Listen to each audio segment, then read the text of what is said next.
Here's my audience: Tommy, Dave, and Will. Have you ever thought about your retirement? Probably not, as it seems impossibly far away. And whether or not you have, it may be in jeopardy due to the current Social Security system. The significance of this topic is that Social Security accounts for over an eighth of the entire federal budget, and it directly impacts our lives, the lives of our loved ones, and the lives of our friends. The purpose of my speech is to reveal the flaws in the Social Security system and counter arguments in favor of its current structure. To do this, I will use the government's own data and words, with supplementary information from prominent economists, websites, and books. First, I'll explain some of the benefits of Social Security, followed by a rebuttal exposing the program's glaring pitfalls.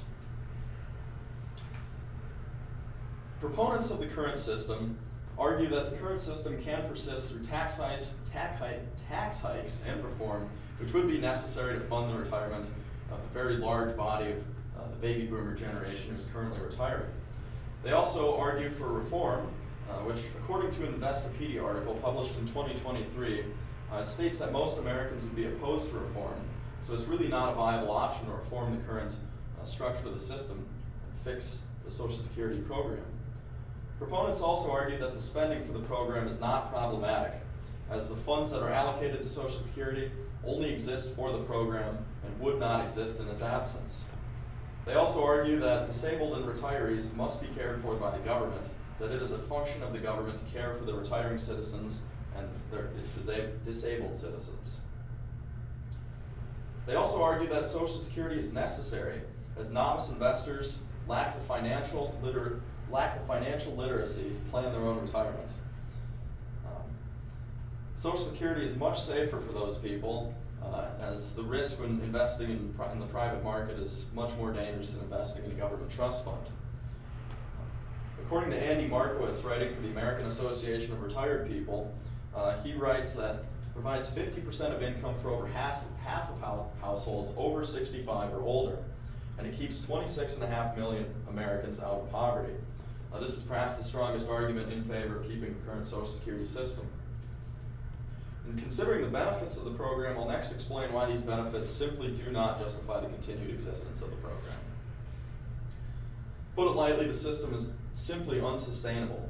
In a 2014 report issued by the Congressional Budget Office, they wrote that the program will be bankrupt by 2033, simply because outlays or benefits paid out exceed the revenues being drawn in from current taxpayers.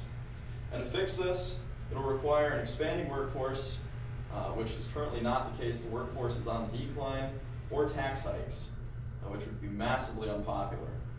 Thomas Sowell is an American economist, and he wrote in his book Basic Economics in 2015 that in its inception around 1940, there were 159 beneficiaries, or 159 workers per every beneficiary.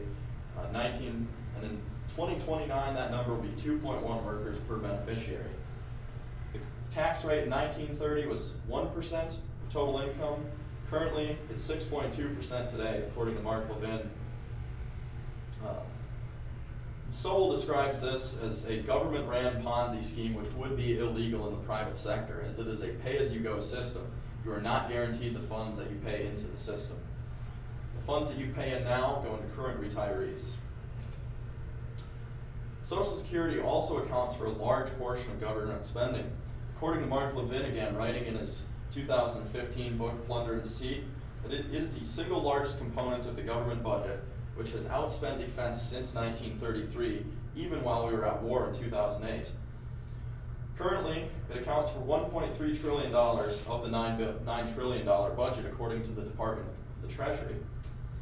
This is 14.3% of the entire budget, whereas Ag only receives $66 billion in appropriations, which is 0.7% of the budget. Energy only 0.2% of the entire budget. Natural resources and the environment only receive 1% of the entire federal budget. Most Americans, I think, can agree that natural resources and the environment are a better cause or a better recipient of this money than the Social Security program. And lastly, private alternatives are simply more efficient. Investing into private annuities through a 401k account or even just index funds investing money in index funds for your retirement would lead to a much greater return than the Social Security program, as these grow faster, and they also enable people to contribute as much as they like to their own retirement, rather than being impelled by the government to contribute 6.2% of all their earned income to a retirement fund. So in conclusion, the pros of Social Security simply do not outweigh the negatives of this program, that it will be insolvent and will not be able to cover future retirements without massive reform. It's failing due to a number of reasons. It requires reform for the future. But maybe throughout this speech you've considered your own retirement. From the data I've shared, the outlook is pretty grim. Maybe you'll consider private investments to escape the collapse of this Ponzi scheme, which is inevitable. And overall, Social Security is on the verge of complete insolvency as its economic pitfalls materialize. The very existence of this system threatens the nation's economic stability.